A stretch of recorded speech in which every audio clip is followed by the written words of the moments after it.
Lillian returned home from work with a quiet smile on her face. She placed her shoes in the corner of the living room and made her way straight to the bathroom where she spent almost 40 minutes getting ready. Daniel, who was finishing up dinner, didn't ask about her extended preparation time, but found it sweet. Lately, their relationship had been feeling a bit distant. Routine had crept into their marriage. Still, he thought this dinner might help bring back some of the closeness they'd lost. They sat down to eat in silence at first, both too tired to engage much. Between bites, Lillian started talking about things at the office, potential layoffs, internal restructuring, new goals, and a leadership role that might open up. Daniel listened attentively, as he always admired her ambition. Her career had always mattered to her, and he respected that. But as she went on, he started feeling uneasy. She mentioned her boss, Adam, and how he didn't show a clear preference for anyone, but seemed to form closer bonds with certain female employees. At this point, Daniel didn't fully understand where the conversation was going, but he kept quiet. Lillian paused, looked at him seriously, and then said what she had been thinking about for weeks. She told him that she had made a decision, one that might sound insane at first, but one that made sense to her. She said that on Friday after work, she was going to meet Adam at a hotel. He had invited her, and she had agreed it would be a one-time thing. She assured him with no emotional involvement or real consequences. She was doing it for both of them to ensure stability. She was tired of watching her colleagues advance while she stayed stagnant. This promotion, she said, would give her the recognition she deserved, a single night to change everything. Daniel sat in stunned silence. He couldn't respond immediately as he tried to make sense of her words. Was this a test, a provocation, or was this just an unfortunate confession? There was no joking, no sarcasm, no regret in her face, only conviction, as if she were presenting a logical business decision. He stared at her for a long moment, his chest tightening, his stomach churning. His mind raced to organize the chaos of thoughts that flooded it. His world felt like it was collapsing around him. But Lillian seemed oblivious. Or perhaps she simply didn't care. She said she had thought about this decision long and hard before telling him, and that she valued honesty. She hoped he would understand that it was just sex, no emotional betrayal, just an act with no weight. Daniel didn't say anything immediately. Instead, he picked up his wine glass, swirled the contents, and drank it in one go. Lillian kept her eyes on him, perhaps waiting for an outburst, for some reaction to prove how serious the situation was. But Daniel remained calm. He told her that he understood how important her career was to her, that he respected her ambitions, and then got up from the table. He went to the bedroom, checked his phone, and sat quietly for a while, allowing the weight of her words to sink in. The dinner was left untouched, the smell of the food lingering in the air, but no longer important. Lillian finished her meal and went to the bathroom to remove her makeup.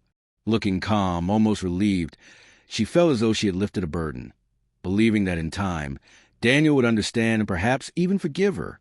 But Daniel didn't share her peace. He remained in the living room, motionless, his mind replaying every word she had said. He felt the ground beneath him firm. Yet everything inside him trembled. Her phrases, "It's just one night," "It's for us," "It's just sex," echoed in his mind like nails driving into his chest. Later, when she was already asleep, Daniel lay in bed staring at her face. He searched for the woman he had once fallen in love with, the woman with whom he had dreamed of building a life, a family, growing old together. But instead, all he saw was someone who had crossed a line without hesitation, someone who had turned trust into a mere exchange of interests. He realized then, in the dark of the bedroom, that everything had changed. Without saying a word, without making promises or threats, Daniel understood that he was now a different man. The next morning, he woke up earlier than usual, made coffee, and left it on the table as he always did. His face was calm, unusually so for someone who had just been deeply hurt. He left for work without saying much, as something inside him was taking shape, something far clearer than the anger he could have felt.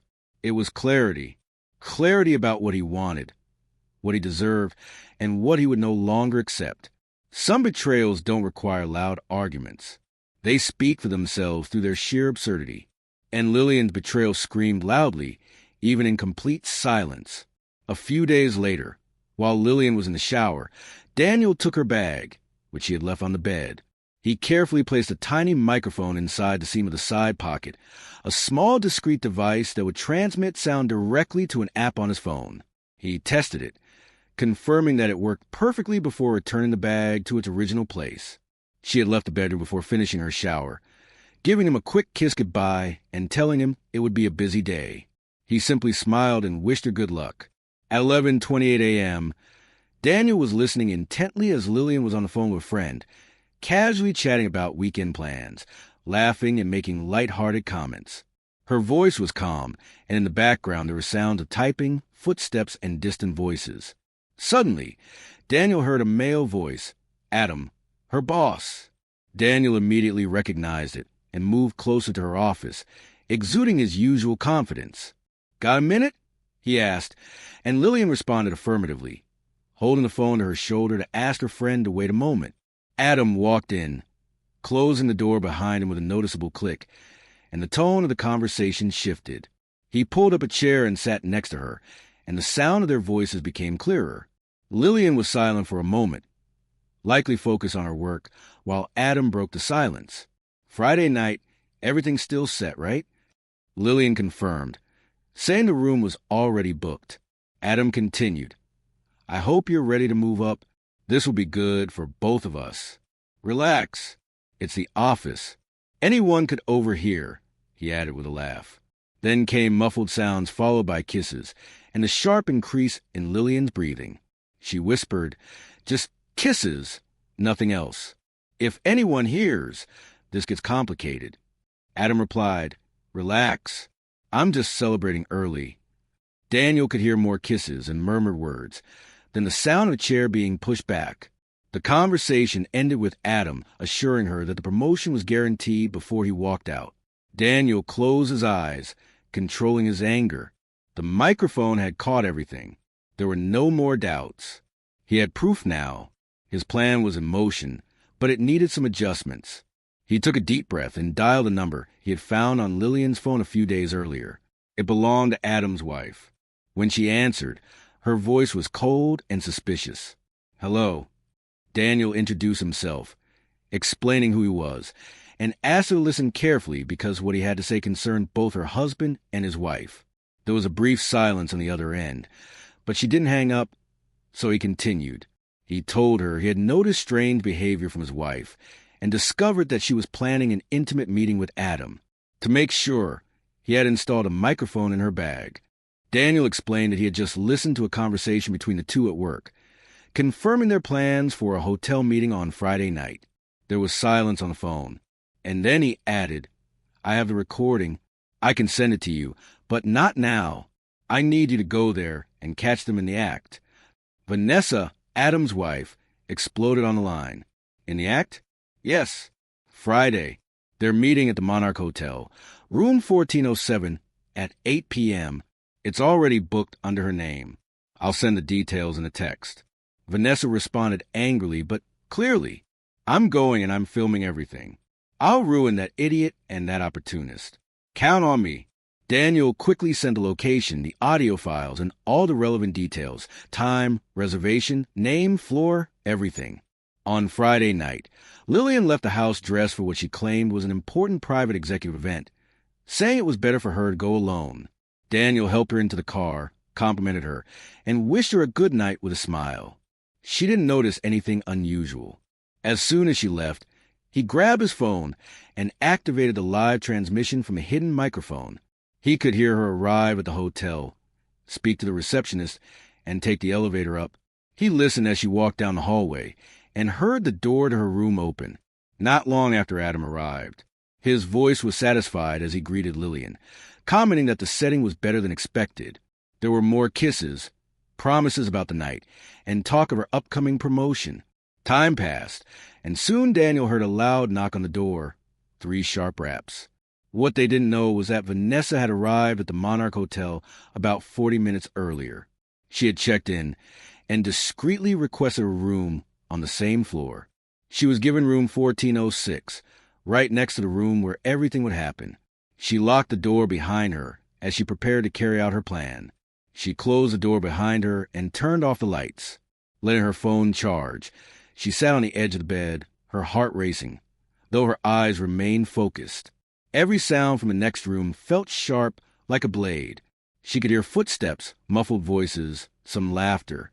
It was only a matter of time.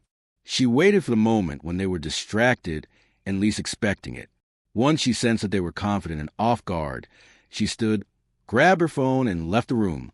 She made her way straight to the door across the hall and knocked hard 3 times.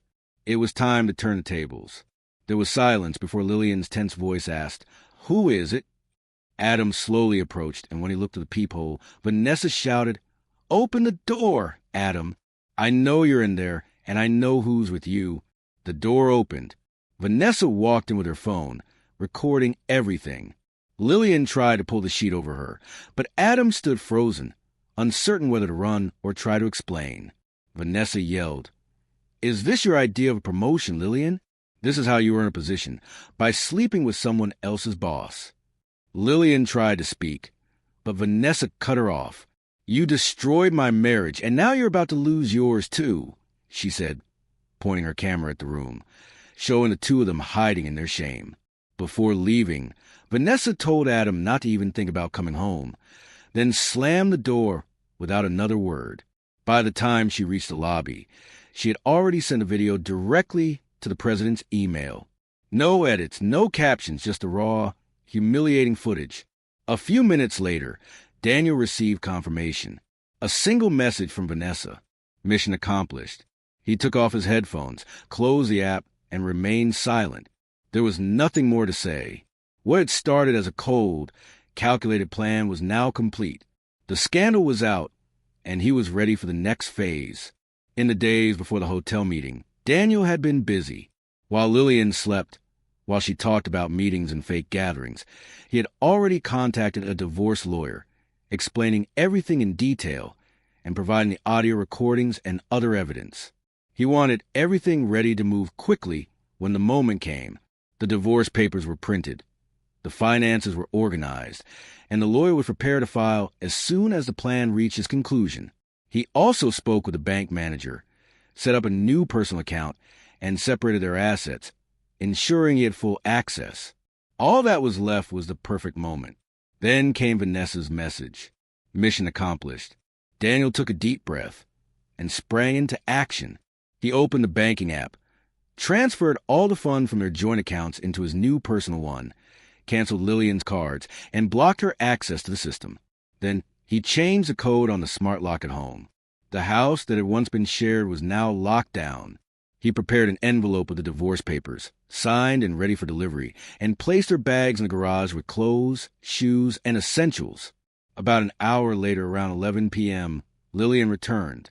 She tried to open the front door, but the keypad rejected her password. She tried again. Nothing. Nervous, she knocked, calling for Daniel. He responded firmly, without opening the door.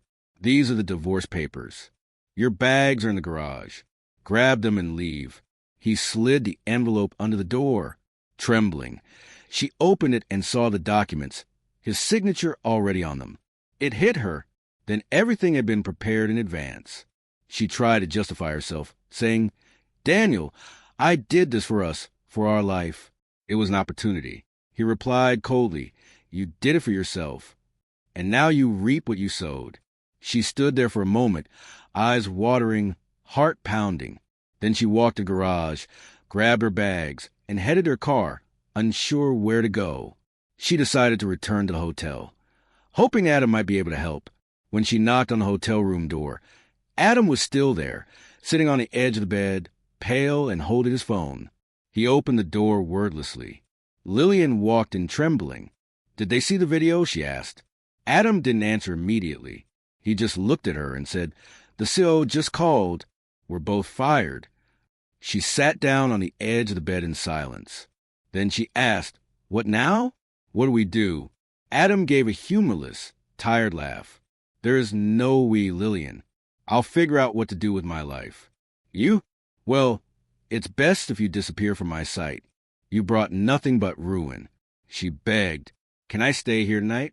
Adam was blunt. "No, leave. She grabbed her bags again and left the hotel with no idea where to go. She called a friend who, out of pity, took her in. Lillian slept on a mattress on the floor, listening to messages from family members criticizing her. News of the scandal spread like wildfire at work. Over time, the scandal became public. Adam lost his marriage as Vanessa filed for divorce, citing adultery and revealing enough details to ensure there would be no chance of reconciliation.